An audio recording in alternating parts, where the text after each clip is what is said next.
Hey guys, welcome to Kevin's Kitchen. Today I'm going to show you how to make egg curry.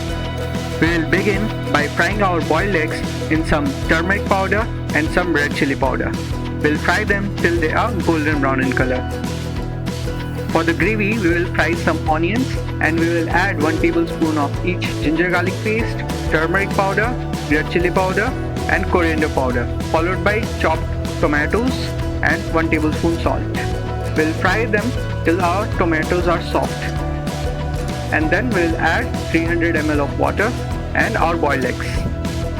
We'll boil our mixture on high flame for 3 to 5 minutes. Once finished, partially cover the lid to allow the curry to absorb all the heat before transferring it to another container.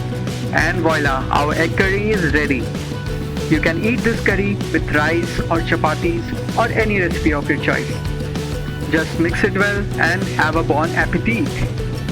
If you like this video, please give it a thumbs up, and if you are new here, please subscribe to my channel and you will be able to taste this heavenly ball of ramen noodles. I upload new videos every week, so stay tuned and see you until next time.